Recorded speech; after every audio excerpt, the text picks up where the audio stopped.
વાત કરીએ લખતરની તો લખતર તાલુકાના લીલાપુર કડી વચ્ચે જે વલભીપુર નર્મદા કેનાલ પાસે IOCL દ્વારા જે લેવલ 3નું મોક ડ્રીલ એક્સરસાઇઝ કરવામાં આવ્યું, જ્યાં જે IOCL મોક ડ્રીલ એક્સરસાઇઝ ઓઇલમાં પાઇપલાઇનની અંદર લીકેજ તેમજ તેમાં લાગેલી આગને કઈ રીતે કંટ્રોલમાં લેવી તેમજ લોકોને કેવી રીતે બહાર કાઢવાનું તેનું ડેમોન્સ્ટ્રેશન કરવામાં આવ્યું હતું, જ્યાં IOCL દ્વારા યોજાયેલ મોક ડ્રીલમાં disaster management, Surendranagar factory inspector, મામલતદાર, ગુજરાત પ્રદૂષણ બોર્ડ, લખતર પોલીસ, મેડિકલની ટીમ ઉપસ્થિત રહી હતી, જ્યાં IOCL મોક ડ્રીલ એક્સરસાઇઝની અંદર ફાયર બ્રિગેડ તેમજ 108ની ટીમ દ્વારા કાર્યકુશળતા અને આગ ઉપર કઈ રીતે કાબૂ મેળવવાની કે જેમાં આગમાં ઇજાગ્રસ્ત થયેલા દર્દીઓને 108 મારફતે કઈ રીતે સારવાર દેવી તેનું પણ ડેમોન્સ્ટ્રેશન કરવામાં આવ્યું હતું। हमारे यहाँ पे जो लाइन सलैया से मथुरा तक जाती है उसके हमारे जुरिडिक्शन में जो है 244 NH बिलारपुर गांव में हम लोग के यहाँ कोटिंग का काम चल रहा था। उसमें जो है थोड़ा सा क्रूड लीकेज मिला, तो उसके लिए हम लोगों ने लेवल 2 डिक्लेयर किया था और लेवल 2 डिक्लेयर होने के बाद हमारी टीम जो है उसको मेंटेनेंस के लिए गई और जब उस क्रूड को लीक कैंप लगाते हुए उसको कंट्रोल करने की कोशिश कर रही थी, उस समय क्रूड जो है और बढ़ गया, तो 9:35 पे हमने इसको लेवल 3 डिक्लेयर किया और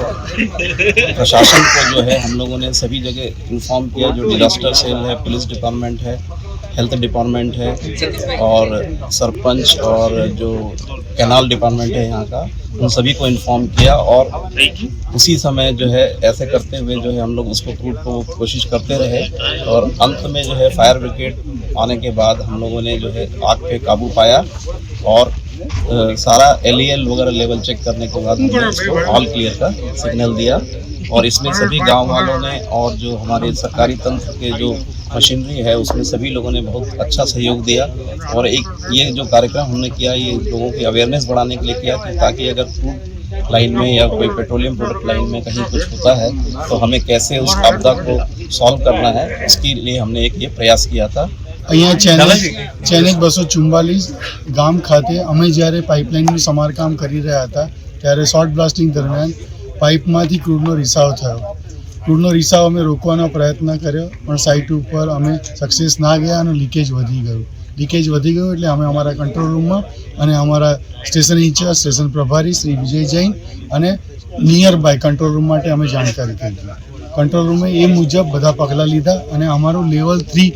જે ડિઝાસ્ટર પ્લાન છે એક્ટિવેટ થઈ ગયો। એના અંતર્ગત અમે સાઇટ ઉપર જ રહ્યા, ફરીવાર પ્રયત્ન કર્યો, જ્યાં સુધી અમને બહારી મદદ ના મળે ત્યાં સુધી અમે ખાડા દ્વારા કંટ્રોલ કર્યો